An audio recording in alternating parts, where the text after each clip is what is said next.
Nous approchons de la fête de Shavuot et c'est la raison pour laquelle, en plus de la paracha de Behar, nous lirons ce Shabbat également la paracha de Bechukotai, dont la partie centrale est consacrée aux bénédictions qui viennent récompenser l'obéissance aux mitzvot, la fidélité au commandement de Dieu, et aussi ce qu'on appelle les klalot, les malédictions, qui viennent punir la désobéissance aux mitzvot. Le tout premier verset de la paracha de Bechukotai, Im Bechukotai telechu vet mitzvotai tishmoru. Sur ce verset, il y a une sorte de redondance. Si vous allez dans mes lois, si vous observez mes commandements. Rashi rapporte l'interprétation du Midrash Sifri en disant mais que veut dire marcher dans mes lois? Si c'est pour dire l'observance des commandements, mais elle est dite juste après, si vous observez mes commandements. Et Rashi répond, chez Tiyu Amelim Batorah. Cela nous apprend qu'il faut que vous soyez Amelim Batorah, que vous vous peigniez, que vous vous donniez de la peine, que vous donniez du mal, que vous vous dépensiez, que vous vous démeniez pour l'étude de la Torah. Ce qui laisse entendre que l'étude de la Torah ne suffit pas, il faut l'étudier dans la peine, dans le hamal, dans le dur labeur, et que cela est porteur de bénédiction. S'il en est ainsi, on peut comprendre qu'il en sera de même à l'inverse, à savoir qu'à défaut d'études de la Torah dans la peine, on risque de voir, Dieu préserve, des malédictions. Et c'est bien ce qui ressort également du commentaire de Rashi, car lorsque commencent les malédictions par les mots Veimlo tishmeuli, si vous ne m'écoutez pas, Rashi dit si vous ne m'écoutez pas, cela veut dire si vous n'étudiez pas la Torah dans la peine et dans le hamal. Et la question se pose, mais comment se fait-il, est-il possible de comprendre que nous étudions la Torah, mais si nous ne l'étudions pas de toutes nos forces, de tout, en y investissant vraiment la totalité de nos moyens, alors ça risquerait, Dieu préserve, d'être puni, de malédiction. Ben, il faut dire qu'on est obligé de reconnaître que oui, car il y a un autre passage dans le Talmud qui est encore presque plus fort que celui-là, dans la Gemara de Nedarim et dans la Gemara de Baba Metzia. On rapporte cet enseignement de Rav Yehuda au nom de Rav, qui dit pour quelle raison la terre a été détruite à l'époque du premier temple. Le temple a été détruit, les enfants d'Israël ont été exilés, et la terre d'Israël elle-même a périclité. Alma Avda Haaretz, et l'enseignement de Rav Yehuda au nom de Rav, c'est parce qu'ils n'ont pas récité la bénédiction que l'on récite habituellement avant d'étudier la Torah. Ils n'ont pas récité cette bénédiction. Et tous les commentateurs se posent la question, pourquoi pour un simple défaut de bénédiction, à ce moment, cela entraînerait un cataclysme pareil?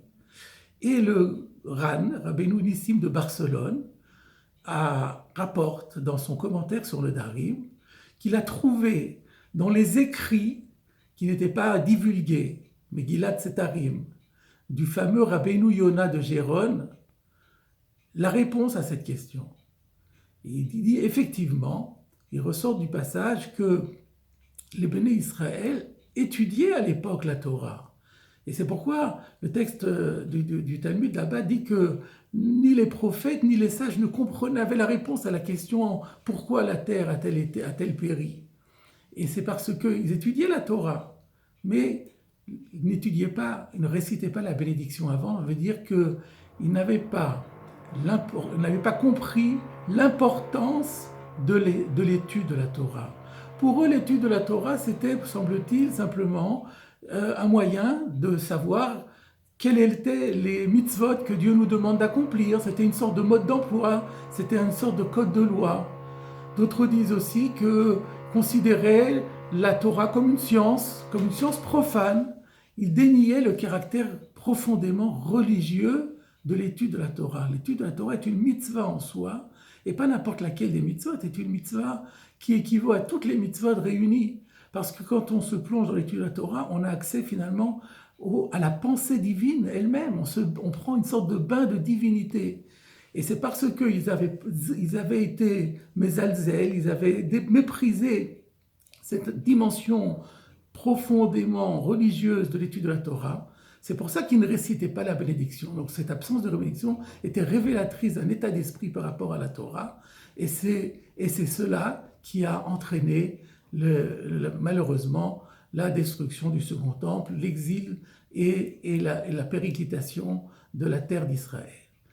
Et d'après ce que nous disons, nous allons pouvoir comprendre pourquoi, lorsque Ezra a institué que l'on récite cette paracha de Bechukotai juste avant Shavuot, la Gemara dans Megillah nous dit que c'est parce que, comme il y a des malédictions dans Bechukotai, et que à Shavuot, il y a une sorte de Rosh Hashanah, parce qu'on est jugé sur les fruits des arbres. Le sort de tous les arbres fruitiers de l'univers se décide à Shavuot.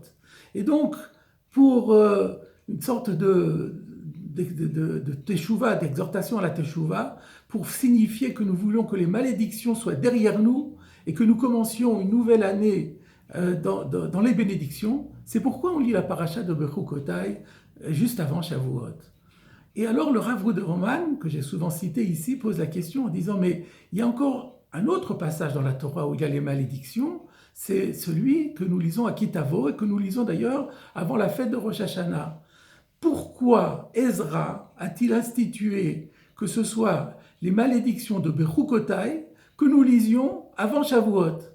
Eh bien, nous dit Rav Ruderman, d'après ce que nous avons expliqué, il s'avère que c'est seulement dans les bénédictions et malédictions de Bechukotai qu'il y a cet enseignement concernant l'étude de la Torah. Dans celui de Kitavo, à la fin du livre de Devarim, on ne trouve pas mention de ce Amal Batorah. Et comme c'est à la fête de Shavuot, c'est la fête qui est l'anniversaire du don de la Torah.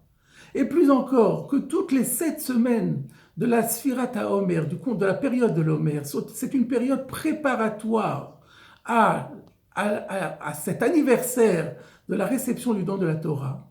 Il n'y a pas de période dans l'année plus favorable pour réparer la faute éventuelle et la faute qu'avaient commise nos ancêtres concernant l'approche de l'étude de la Torah. Il n'y a pas chaque année de meilleure période que cette période de l'Omer qui culmine avec la fête de Shavuot.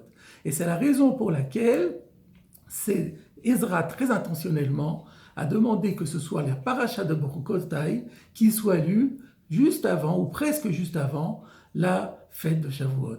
Voilà, mes chers amis, la leçon que je voulais vous livrer aujourd'hui, à partir de notre paracha, c'est que il faut être conscient de l'importance incroyable de ce cadeau inestimable que consiste l'étude de la Torah.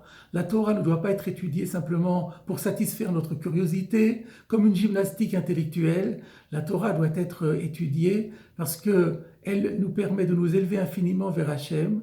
Et pour cela, il faut consacrer chaque instant. Il ne faut pas qu'il y ait un moment de vide. Lorsque on pourrait étudier la Torah et qu'on se laisse aller simplement à ne rien faire, ça s'appelle du bitul Torah, et c'est la preuve que nous n'avons pas compris quel est ce cadeau inestimable qu'est l'étude de la Torah. Étudions la Torah de toutes nos forces, mettons-nous-y tous nos moyens et en permanence, et ainsi, Akadosh Baruch Hu nous enverra sa bénédiction, parce que comme le dit le Talmud, la Torah est une véritable protection pour tout l'univers.